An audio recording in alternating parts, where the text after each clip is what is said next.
Even though Louisiana Tech lost the CUSA Championship game to Marshall last year, they ended the season on a high note with a bowl win.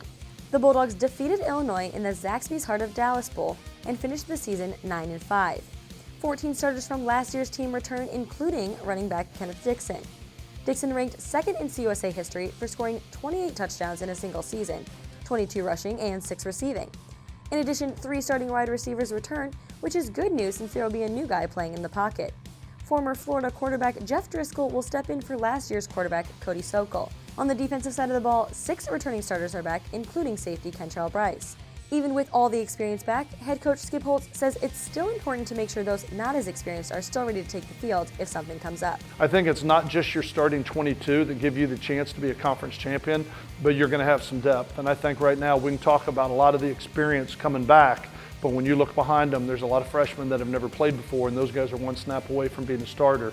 So I think the challenge for us in the spring and the summer and even going into fall camp is to make sure that we can develop some depth so those guys can give us some quality plays and be ready to be a starter if an injury does occur.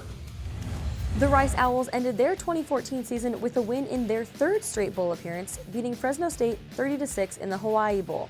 Including the bowl victory, the team finished the season 8-5, 5-3 in conference play.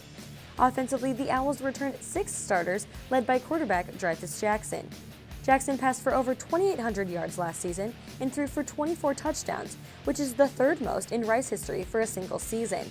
Defensively, the Owls aren't as experienced, only returning 3 starters. This does not include senior defensive tackle Stuart Muschentoff, who started 8 games in 2013 but had to sit out 2014 due to his knee.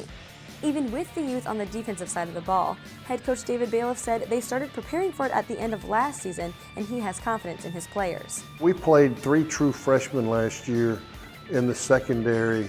They didn't start, but they played for this season, so they just wouldn't be void of any game reps.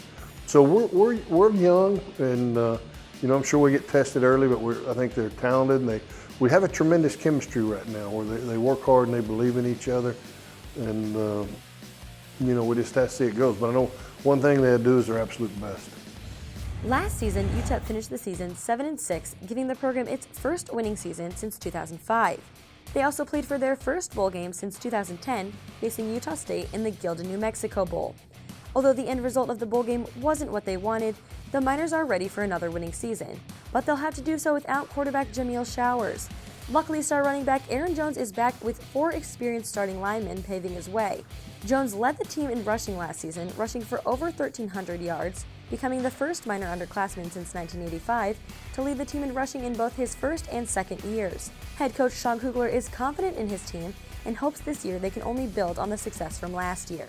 Well, I think that the players are playing with energy, they're practicing with energy, they know what's expected of them, they're really working really hard, and I think they want to come out this year and prove that last year was no fluke, that they're improving as a team, and I'm excited about the progress of our team.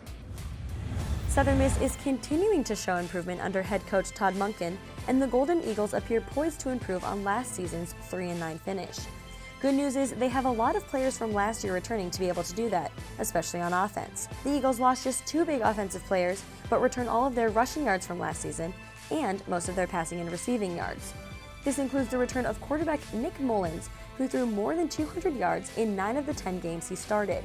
Also returning is wide receiver Michael Thomas, who led the team in receiving yards with 592 and had a touchdown catch in 4 straight games. In his 3rd year, Coach Monken hopes that this year the team can develop some consistency and continue to improve from last year. Here's what we've got to do. It's really, really simple. Bad football loses before good football wins. And we've got to do a great job of taking care of the football, not giving up big plays, kicking it better and covering it better, and we'll be a bowl team. It's really that simple. Those were the things that stopped us from being consistent.